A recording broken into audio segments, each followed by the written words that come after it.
In this video, I'm going to show you how to do an oil change on this Mazda 6 with a 2.5 liter naturally aspirated engine. Let's get started.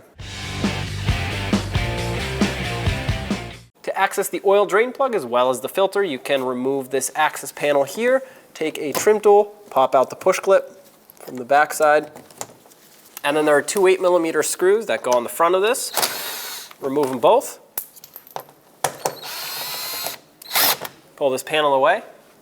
I'm going to first remove the oil filter, otherwise this is going to splash straight out and I'm going to have to wait for this to finish to remove the filter. So I'm going to just do this first. Turn it counterclockwise. Have a collection bucket underneath because oil will come out. There we go.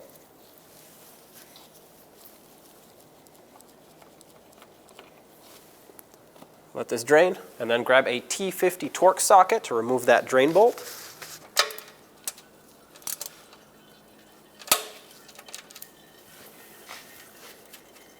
As you pull this out, keep pressure on it so that on the last thread it doesn't come shooting out. You can control when to pull it away. As soon as you're on that last thread, pull it away quickly, and there you have it. Let this drain all the way. This is pretty much done draining, so we're going to plug it up. Tighten up the drain plug, replace the gasket if needed. There is a little washer there. And the torque for this is 25 foot-pounds.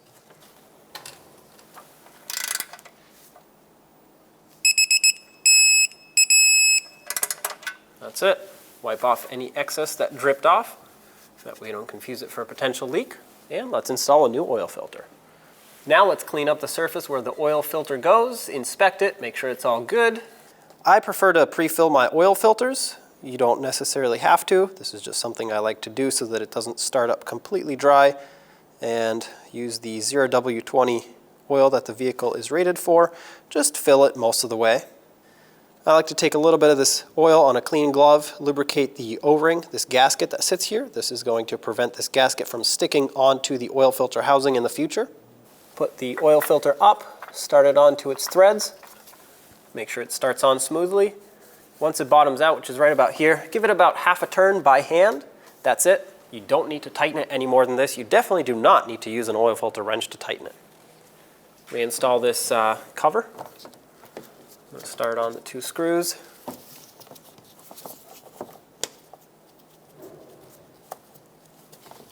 And of course the push clip. Tighten up those screws.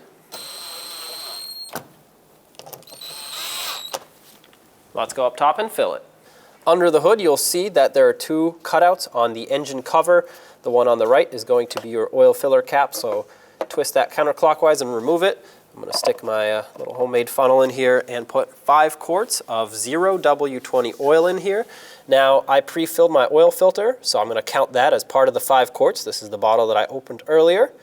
Like I said, 5 quarts of 0W20 is what this engine calls for. And in goes the last quart. Take this off, remove your funnel if you used one, reinstall the oil filler cap. At this point, the dipstick for the oil is here. I'm not going to check it yet. I prefer to turn on the engine, let it run for a second. I know I put the right amount of oil in, so once I turn it on, I'm also going to reset the oil change reminder, then we'll come back and double check it.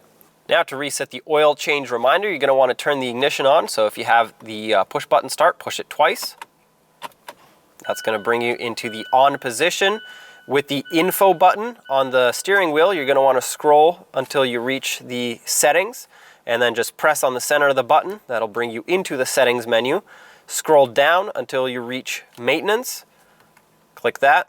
Go down to scheduled. Click that. And then if you have a time set or a distance, for me I don't have any time set, so that the interval is set to a time. I have it set to distance of 5,000 miles. So I'm going to click that, and then that'll allow you to adjust it if you want to. I'm going to leave it at 5,000. Click info, so basically that's the OK button, and that's it. That's been reset. So at this point, if you scroll over back to scheduled and hover over set distance, it should read 5,000 miles, which is basically whatever you have it set to. That has reset to the max number. And there you have it. Oil change reminder is reset. You can now turn off the ignition. The vehicle ran for a little bit, so I'm going to pull the dipstick off. It's going to show the wrong reading at first, so you're going to want to pull it off and wipe it off, clean it, dip it back in all the way down, and then all the way up. At this point, you'll notice that the oil is exactly at the full mark. This is the full dot. This is empty, or low, not empty. But if you're in between the two, preferably at the full mark, that is perfect. You're ready to go. Insert this back in. If you need to adjust, adjust accordingly. And there you have it. Oil is changed. When only the best will do, demand TRQ. The only company that lets you view before you do. TRQ is committed to offering the highest quality aftermarket auto parts that are engineered for peace of mind.